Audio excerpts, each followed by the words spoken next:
The surge of Central American children crossing the southern U.S. border continues. On Saturday, Texas Senator Ted Cruz toured the government facility in McAllen, Texas, where unaccompanied minors are being housed. But before Cruz left for Texas, we sat down to discuss his controversial plan to deal with the problem. Senator Cruz, welcome back to Fox News Sunday. Thank you, Chris. Great to be with you. You want to block President Obama from taking more executive actions to allow some of the illegals already in this country to stay here. You want to do that before moving to deal with the new crisis of kids coming from Central America. Why? Well, what I want to do is solve the crisis. I agree with the president in one respect.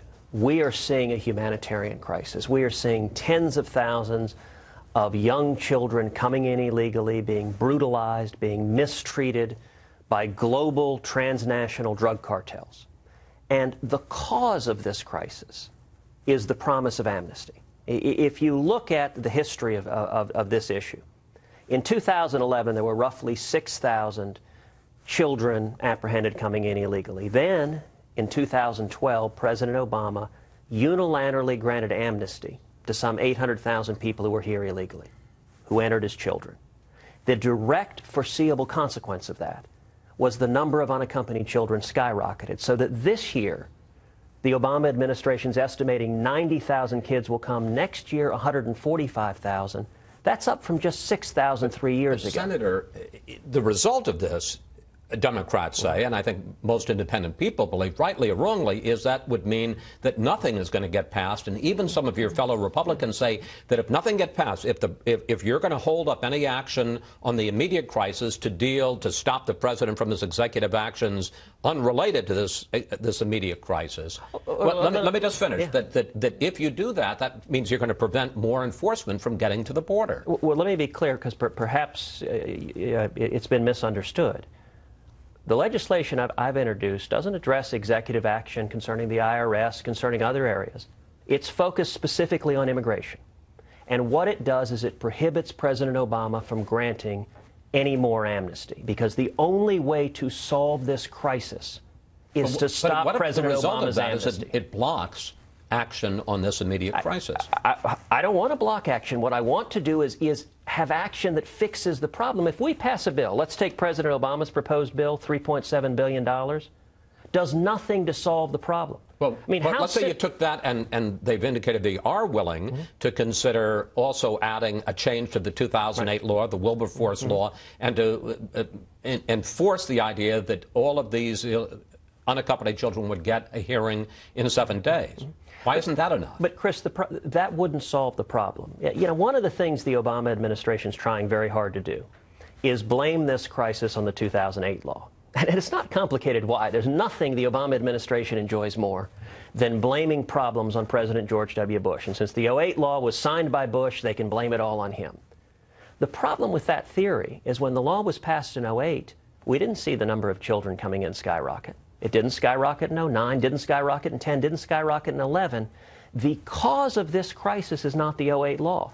The cause of the crisis was in June of 2012, President Obama's granting amnesty. I understand that argument, but what a lot of Republicans even are saying is, hey, look, without dealing with that, if we change the law, if we get more judges, if we get the 7-day deadline, if we get more money for border patrols, all of which would happen in the deal that looks like it's taking shape, that you want to block, that in effect you're perhaps the enemy of the good in pursuit of the perfect. No, what I'm interested in is fixing the problem. And it's only Washington. All of the proposals being floated are missing the cause of the problem. So how would you deal with the problem? I mean, I know you say, all right, let's stop the executive action. Let's send a clear word out. There are no permisos. There are no permits. You're not going to get amnesty. But is that going to deal with the problem? Well, yes, and let's be clear. You know, one of the things in the course of a lot of debates in Washington is that, sadly, they're fact-free. Several weeks ago, the Border Patrol did a confidential study. They interviewed over 200 people who had come here illegally. They asked, why are you coming? And a whistleblower passed this report on to the Senate Judiciary Committee. 95% of those coming in said, we're coming because we believe we'll get amnesty. We believe we'll get, as you said, a permiso. If we don't fix that, the problem continues. And, Chris, in my view, It is the opposite of humane. It is the opposite of compassionate to continue this crisis. I don't want to see tens of thousands of little boys and little girls being physically assaulted, being sexually assaulted by drug dealers. The way to fix it, the bill I've introduced is a very simple bill. It is a page and a half, and it simply says the president cannot grant amnesty going forward. It prohibits the president from granting amnesty. When you say amnesty, from allowing these deferred deportations? From refusing to enforce our immigration laws. Okay. We've got immigration laws, and the reason that is going straight to the source. I mean, look, so much of Washington ignores what causes a problem, and Washington likes to say, well, we passed a bill. If the bill doesn't fix the problem, then it's not helping the children. The objective here should be to help the kids, and the way you help the kids is you eliminate the magnet, which is President Obama's amnesty. Some Democrats say, you talk about helping the children, that this is a humanitarian crisis above all else, and the key is to help the children. Senate Democratic leader Harry Reid blames you, attacked you this week, saying radical Republicans are trying to hold these kids ransom, and then he said this. Had we done comprehensive immigration reform, we wouldn't be having this issue. And everyone here, the border is secure. Senator, your reaction?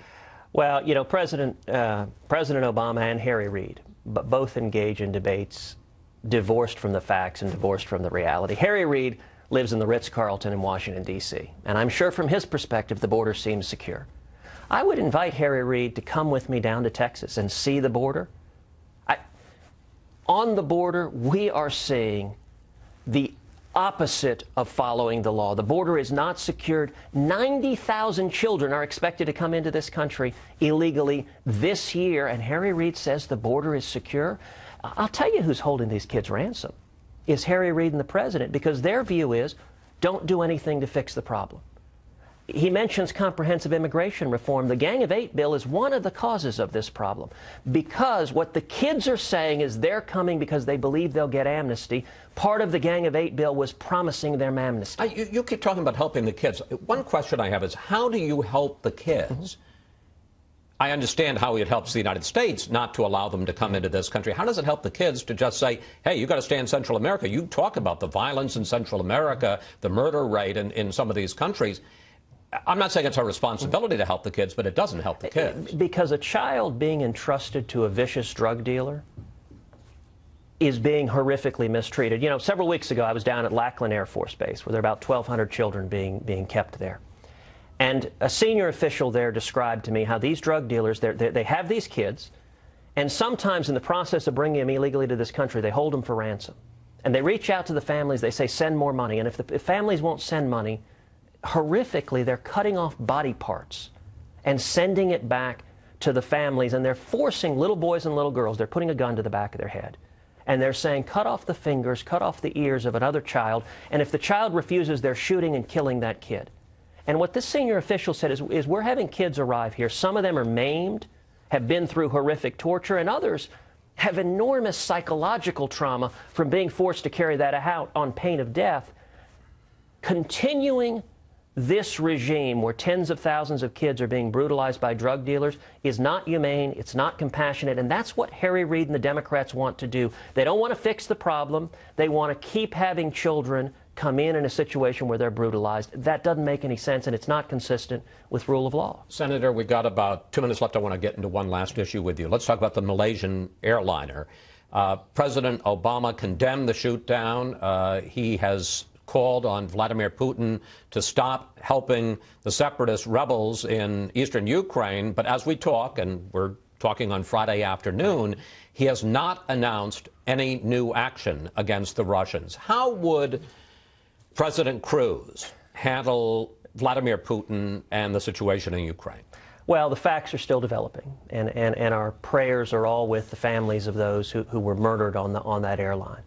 What we appear to know right now is it appears to have been a Buk Russian missile that took out that passenger airline, that murdered those people. And that kind of technology is not randomly found on the streets. That likely found its way into the hands of Russian rebels and Russian separatists in Ukraine because of Putin's direct involvement. So how would you get Putin to stop? We should do a number of things. One, we need vigorous sanctions. We need sanctions that target the Russian energy sector, the Russian financial sector, that put serious consequences for what Putin is doing. Two, we should immediately reinstate the anti-ballistic missile batteries in Eastern Europe that President Obama canceled in 2009 in an effort to appease Russia. And three, we need to open up the export of liquid natural gas, which will help liberate Ukraine and Eastern Europe and will also impose real financial penalties on Russia and will create jobs and economic growth back here. That's what leadership would look like, standing up to Putin instead of demonstrating weakness, because when Putin sees weakness, he demonstrates over and over again aggression and willingness to go after others. Senator Cruz, thank you. Always good to talk with you, sir. Thank you, Chris.